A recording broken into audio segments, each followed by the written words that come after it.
Students, मैं जितेंद्र कुमार कुमावत। जैसा कि बच्चों अपन ने कल अपना टॉपिक सिंटेक्स पढ़ा था, उसके कुछ रूल्स पढ़े थे, अपन ने 5 रूल्स पढ़ लिए थे। आज उस टॉपिक को अपन कंटिन्यू करने जा रहे हैं कि सिंटेक्स के आगे वाले रूल क्या होंगे। तो 6 रूल अपना क्या होगा बेटा सिंटेक्स का, वो अपन देख लेते हैं कि अगर मैं बोल दूं कि अगर 2 एडजेक्टिव, मैंने क्या कहा बेटा जी कि अगर मेरे 2 एडजेक्टिव जो है बेटा, एडजेक्टिव मैंने कल बताया था विशेषण होता है, ठीक है। यदि 2 एडजेक्टिव अपने किससे जुड़े हो बेटा, एंड से जुड़े हो, मैंने लिखा अगर 2 एडजेक्टिव मेरे किससे जुड़े हो बेटा, एंड से जुड़े हो, ठीक है। और ये दोनों जो एडजेक्टिव है बेटा, इन दोनों एडजेक्टिव का यूज जो है वो किसके लिए हो, एक ही सिंगुलर कॉमन नाउन के लिए हो। किसके लिए हो रे, एक सिंगुलर कॉमन नाउन के लिए अगर यूज होता है, ठीक है। मैंने क्या कहा, अगर 2 एडजेक्टिव मेरे एंड से जुड़े हुए आते हैं और दोनों एडजेक्टिव्स का यूज एक ही सिंगुलर कॉमन नाउन के लिए होता है और फर्स्ट एडजेक्टिव से ठीक पहले कोई इंडेफिनेट आर्टिकल दे रखा हो, ठीक है। मैंने क्या लिखा, फर्स्ट, ठीक है, एडजेक्टिव से ठीक पहले कोई इंडेफिनेट आर्टिकल दे रखा हो। इंडेफिनेट आर्टिकल कौन कौन से होंगे बेटा अपने, ए और एन। तो उस सिचुएशन में अपन वर्ब कौन सी यूज कर देंगे बेटा, वर्ब मेरी कौन सी रहेगी, सिंगुलर रहेगी। मैं सिंगुलर वर्ब का क्या कर दूंगा बेटा जी, यूज कर दूंगा। आपके सामने एक एग्जांपल देता हूं, समझ में आएगा। मैंने लिखा ए black and white cat, a black and white cat sitting in my room। मैंने क्या लिखा है बेटा जी कि black and white cat sitting in my room. एक ब्लैक और व्हाइट कलर की जो कैट है वो मेरे रूम में बैठी हुई है, ये मैंने लिखा है। यहां पर ध्यान देने की जरूरत है, देखो बेटा कि एंड दे रखा है, अपने को रूल के अकॉर्डिंग आते हैं, एंड दे रखा है। और देखो ये एंड से कौन कौन जुड़ा हुआ वो अपने को देखना है। ब्लैक, ब्लैक क्या होगा बेटा, एक एडजेक्टिव हो जाएगा, ठीक है। और एंड के बाद में व्हाइट दे रखा है तो व्हाइट भी क्या हो जाएगा, एक एडजेक्टिव हो जाएगा। तो 2 एडजेक्टिव किससे जुड़े हुए हैं बेटा जी, एंड से जुड़े हुए हैं। और देख लो चाहे से आप, ये ब्लैक एंड व्हाइट, ये दोनों जो एडजेक्टिव है इनका यूज किसके लिए हुआ है, केट के लिए हुआ। और केट आप जानते ही ये कॉमन नाउन है, ठीक है। तो और अपना जो फर्स्ट वाला जो एडजेक्टिव है उससे ठीक पहले अपने को क्या दे रखा है, ए दे रखा है। तो इसलिए मैं कह सकता हूं कि यहां पर केट जो है ना वो एक ही है। और वो केट जो है उसका कलर कैसा है, ब्लैक और व्हाइट कलर की वो क्या है बेटा, केट है। तो जब किसी एक व्यक्ति वस्तु स्थान की बात होती है तो उस सिचुएशन में अपन वर्ब क्या लेते हैं, सिंगुलर लेते हैं। तो यहां पर मैं किसका यूज कर दूंगा बेटा जी, इसका यूज कर दूंगा। ये आपको रूल समझ में आया होगा। अब मेरे को पता है कि आपके दिमाग में एक चीज चल रही होगी, आप सोच रहे होंगे कि चलो ये तो हमें क्लियर हो गया, लेकिन अगर दोनों तरफ हमें इंडेफिनेट आर्टिकल दिए हुए आ जाए, यहां पे दे रखा है ए ब्लैक, ए दे रखा है, और अगर यहां पर ए व्हाइट आ जाए तो सर हम किसका यूज करें। आपके दिमाग में यही क्वेश्चन आ रहा होगा, तो इसका भी मैं जवाब देता हूं आपको। तो मैं यहां पर बताता हूं कि मैं यहां पे लिख रहा हूं बेटा, लेकिन एक एग्जांपल, एक रूल और बना लेते हैं अपन। लेकिन अगर आपको क्या दिया हुआ आता है कि अगर 2 एडजेक्टिव अपने किससे जुड़े हुए आ रहे हैं बेटा, वही एंड से जुड़े हुए आ रहे हैं, ध्यान देने की जरूरत है। 2 एडजेक्टिव मेरे किससे जुड़े हुए आ रहे हैं बेटा, एंड से जुड़े हुए आ रहे हैं। और दोनों से पहले ही क्या आ रहा है बेटा, इंडेफिनेट आर्टिकल आ रहा है। दोनों से पहले ही क्या आ रहा है बेटा, इंडेफिनेट आर्टिकल आ रहा है।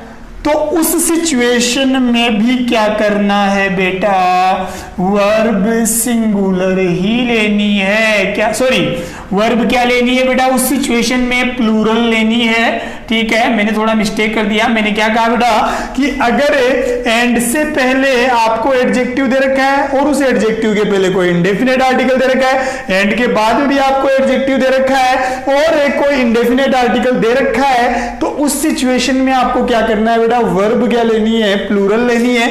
क्यों? क्योंकि उस सिचुएशन में दो अलग अलग व्यक्तियों की अपन क्या करेंगे, बात करेंगे।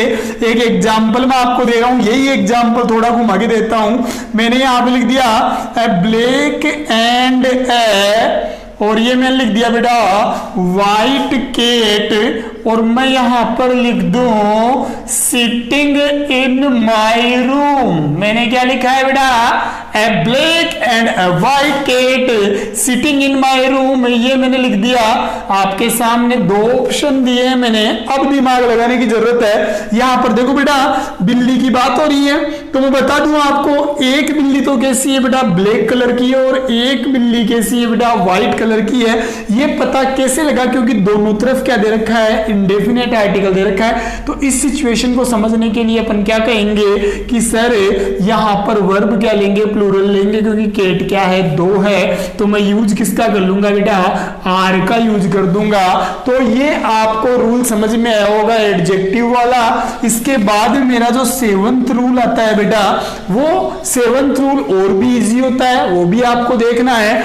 अगर मैं आपको कह दूं कि दो सिंगुलर नाउन, मैंने क्या कहा है बेटा कि अगर दो सिंगुलर नाउन, मैंने लिखा है दो सिंगुलर नाउन, एसएन को मैं क्या मान रहा हूं, सिंगुलर नाउन। अगर दो सिंगुलर नाउन एंड से जुड़े हुए होते हैं और पहले वाले सिंगुलर नाउन के साथ, और पहले वाले सिंगुलर नाउन के साथ अगर अपने को ईच और एवरी दिया हुआ जाए, पहले वाले सिंगुलर नाउन के साथ अपने को क्या दिया हुआ जाए बेटा, ईच और एवरी दिया हुआ जाए, तो कहीं आप वर्ब प्लूरल मत कर देना, क्योंकि ईच और एवरी के साथ नाउन भी सिंगुलर होता है, तो वर्ब भी क्या होती है बेटा, सिंगुलर ही होती है। वर्ब भी क्या होती है बेटा, सिंगुलर ही होती है। मैं बता दूं आपको, इस बात को समझाने के लिए एक एग्जाम्पल मेरे सामने है,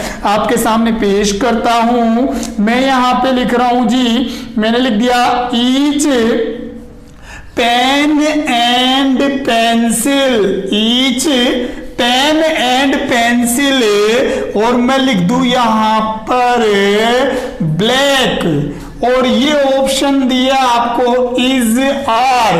देखो मोस्टली स्टूडेंट्स मिस्टेक कहां कर देते हैं कि एंड से जुड़े हुए दो नाउन हमेशा क्या होते हैं, प्लूरल होते हैं। बिल्कुल करेक्ट बात है, बट अगर पहले वाले नाउन के साथ आपको ईच एवरी जैसा शब्द दिख जाए तो कभी भी बेटा प्लूरल मत मानना। इनके साथ अपन वर्ब कौन सी लेंगे बेटा, सिंगुलर ही लेंगे। प्लूरल लेते ही आपका क्या हो जाएगा बेटा, रॉन्ग हो जाएगा।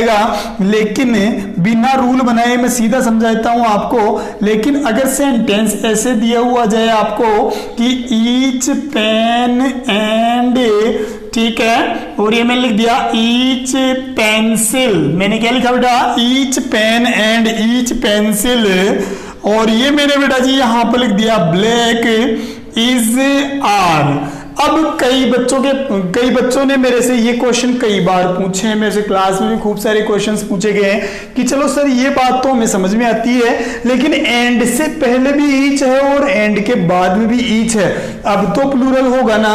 तो मैं आपको बता दूं इस सिचुएशन में भी प्लूरल नहीं होगा, क्योंकि ईच और एवरी अपने साथ हमेशा क्या लेते हैं बेटा, नाउन और वर्ब सिंगुलर ही लेते हैं। तो इस सिचुएशन में भी अपन किसका यूज करेंगे बेटा, इज का ही यूज करेंगे।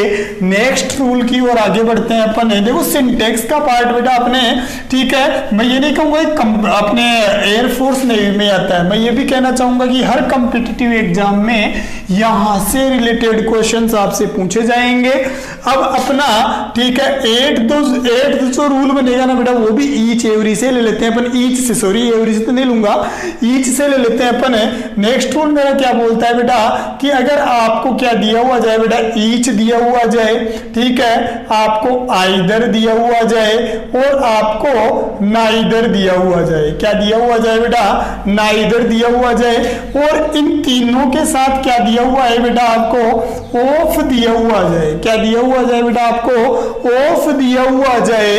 ठीक है, तो इस सिचुएशन में ध्यान रखना, जो नाउन होगा ना बेटा, वो नाउन तो अपना क्या रहेगा बेटा? प्लूरल रहेगा। इन तीनों के बाद में अगर ऑफ दिया हुआ आता है तो आने वाला नाउन क्या होगा? प्लूरल होगा। बट मेरी जो वर्ब होगी वो वर्ब क्या होगी बेटा? सिंगुलर होगी। वर्ब क्या होगी रे बेटा जी? सिंगुलर होगी। इसको अपन समझने के लिए कुछ एग्जांपल्स ले लेते हैं। जैसे मैंने लिख दिया ईच ऑफ, ठीक है, these 4 students, each of these 4 students, और मैं यहां पर लिख दूं क्लेवर। मैंने क्या लिख दिया बेटा? क्लेवर। और आपके सामने मैंने ऑप्शन रखे हैं बेटा, क्या? इज और आर मैंने ऑप्शन रखे हैं। बहुत ही अच्छा क्वेश्चन है, बहुत मजा आएगा इस क्वेश्चन को सोल्व करने में। देखना क्वेश्चन क्या दे रखा है बेटा? ईच ऑफ दे रखा है। ठीक है, ईच ऑफ अपने को दे रखा है। ईच और एवरी के साथ तो नाउन सिंगुलर होगा, लेकिन ईच के साथ अगर ऑफ होता है तो नाउन क्या होगा बेटा? सिंगुलर नहीं होगा, प्लूरल होगा। देखो यहां पर ईच दे रखा है और ईच के बाद में ऑफ दे रखा है, तो इसके बाद में जो नाउन आ रहा है, नाउन क्या है बेटा? अपने पास में स्टूडेंट्स है, तो ये नाउन क्या रहेगा बेटा? अपना प्लूरल रहेगा।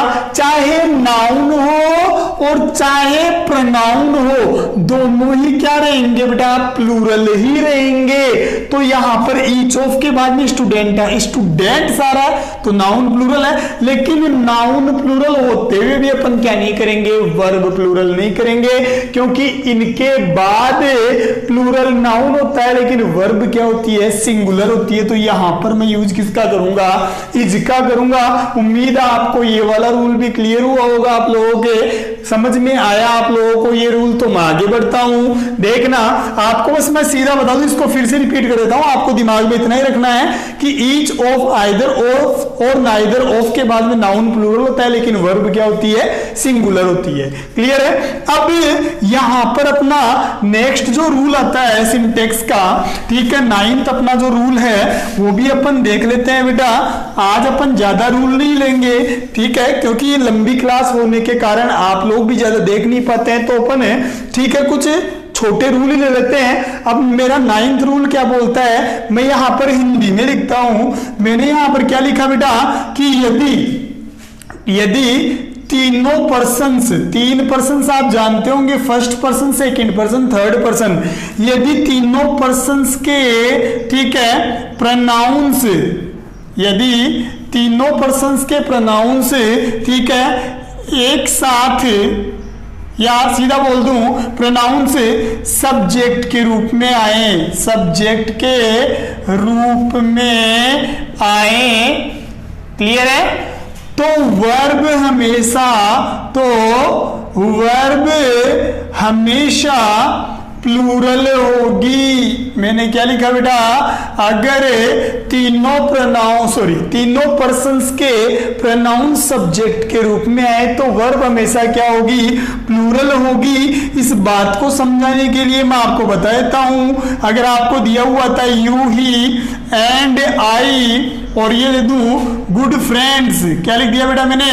Good friends. बहुत अच्छा सेंटेंस है और बहुत ही अच्छा रूल है, आपके बहुत काम आएगा ये वाला रूल। देखो यहां पर समझने की जरूरत है। यहां पर क्या दे रखा है? You, he and I. Mostly students क्या कर देते हैं, अगर मैं यहां पर एम ऑप्शन दे दूं तो मोस्टली स्टूडेंट्स क्या कर देंगे? सर आई के अकॉर्डिंग तो क्या आना चाहिए? एम आना चाहिए। तो मैं उनको बता दूं ये रॉन्ग हो जाएगा। देखो यू कौन सा पर्सन होता है बेटा? Second person. ही कौन सा पर्सन होता है बेटा? थर्ड पर्सन है। और आई कौन सा पर्सन होता है बेटा? First person. तो देख ले आप यहां पर तीनों पर्सन साथ आ रहे हैं, तो इस सिचुएशन में, और तीनों पर्सन जो है, ठीक है, वो किससे जुड़े हुए हैं बेटा? एंड से जुड़े हुए हैं। अगर तीनों पर्सन से, ठीक है, एंड से जुड़े हुए आए और सब्जेक्ट का काम करें तो वर्ब क्या रहेगी बेटा अपनी? ठीक है, प्लूरल ही रहेगी। आपको सीक्वेंस का तो पता होगा बेटा कि सबसे पहले सेकंड पर्सन आता है, इसके बाद में थर्ड पर्सन आता है और लास्ट में कौन सा आता है बेटा? फर्स्ट पर्सन आता है। इस सीक्वेंस को समझने के लिए मैं लिख सकता हूं यहां पर 231। क्या लिख सकता हूं बेटा? ठीक है, 231 से क्या समझेंगे? सेकंड पर्सन, थर्ड पर्सन और फर्स्ट पर्सन। अगर तीन पर्सन सब्जेक्ट का काम करते हैं तो सबसे पहले सेकंड पर्सन लेते हैं, इसके बाद थर्ड पर्सन लेते हैं और फिर क्या लेते हैं? फर्स्ट पर्सन ले लेते हैं। अपना जो आज का जो लास्ट रूल होगा वो लास्ट रूल अपन देख लेते हैं, ठीक है, और वो रूल क्या बोलता है वो भी अपन देखते हैं। अब ये तो बात रही कि साहब तीनों पर्सन साथ आ जाए साहब, लेकिन मैं आपको बोलूंगा लेकिन यदि, ठीक है, और मैं यहां पर बोल दूं लेकिन यदि दो पर्सन्स के, लेकिन यदि दो पर्सन्स के, ठीक है, प्रोनाउंस एंड से जुड़े हों। किससे जुड़े हों बेटा? एंड से जुड़े हों तथा सब्जेक्ट का काम करे। किसका काम करे बेटा? सब्जेक्ट का काम करें तो उस सिचुएशन में अपन क्या करेंगे बेटा? तो वर्ब क्या रहेगी बेटा? वर्ब हमेशा प्लूरल होगी। वह हमेशा क्या रहेगी बेटा? प्लूरल होगी। आपको तो इतना ध्यान रखना है कि चाहे तीनों पर्सन साथ आ रहे हो चाहे दो पर्सन साथ आ रहे हो, वर्ब हमेशा क्या लेनी है बेटा? प्लूरल ही लेनी है। एक एग्जांपल समझा देता हूं, जैसे मैं यहां पर बोल दूं, ठीक है, मैंने लिख दिया यू नहीं ले लेता हूं, मैं सीधा ले लेता हूं। मैंने यहां पर लिख दिया, चलो यू ले लेता हूं, यू एंड ही। मैंने क्या लिखा बेटा? You and he. और ये मैंने लिख दिया यहां पर गुड फ्रेंड्स। मैंने क्या लिखा बेटा? यू एंड ही, ठीक है, गुड फ्रेंड्स। और यहां पर ऑप्शन दिए मैंने इज, आर और नेक्स्ट दे दिया आपको एम। देखो यहां पर समझने की जरूरत है। अब यहां पर अगर दो पर्सन क्या होते हैं बेटा? एंड से जुड़े हुए हो और वो क्या हो बेटा? सब्जेक्ट का काम कर रहे हो, तो भी वर्ब क्या लेनी है? प्लूरल ही लेनी है। ये यहाँ पे सेकंड पर्सन और ये यहाँ पर क्या है बेटा? थर्ड पर्सन है, तो यहाँ पर डेफिनेटली क्या आएगा बेटा? आर ही आएगा। अब मैं आपको समझाता हूं कि इनका सीक्वेंस क्या बैठता है, कि अगर दो पर्सन साथ आते हैं तो इनका सीक्वेंस क्या बैठता है। तो मैं इनको कुछ इस तरीके से लिख सकता हूं, 21, मैं लिख सकता हूं 23, ठीक है, और मैं लिख सकता हूं 31। क्या लिख सकता हूं बेटा? 31। मतलब अपन सेकंड और फर्स्ट पर्सन को साथ ले सकते हैं, दो आए तो अपन सेकंड और थर्ड पर्सन को साथ ले सकते हैं। जैसे मैंने यहां पे लिखा है यू क्या था बेटा? मेरा सेकंड पर्सन था, और ये क्या था? ही क्या है बेटा? मेरा थर्ड पर्सन है। देख लो, तो यहां पे 23 वाला फॉर्मूला काम कर जाएगा, और थर्ड पर्सन और फर्स्ट पर्सन ये 31 वाला फॉर्मूला काम कर जाएगा। तो अगर दो पर्सन आए तो इस तरीके से लिखना है, और अगर तीन पर्सन आए तो सीक्वेंस ये होना चाहिए, नहीं तो रॉन्ग हो जाएगा, क्योंकि कई बार एरर्स में क्वेश्चन पूछ लिए जाते हैं अपन से। तो बेटा ये आज के मेरे रूल्स थे। उम्मीद करता हूं आप लोगों को समझ में आया होगा। Thank you. बने रहिए, घर पे बने रहिए, अपना ध्यान रखें, अपने बच्चों का ध्यान रखें और बुजुर्गों का भी ध्यान रखें। धन्यवाद।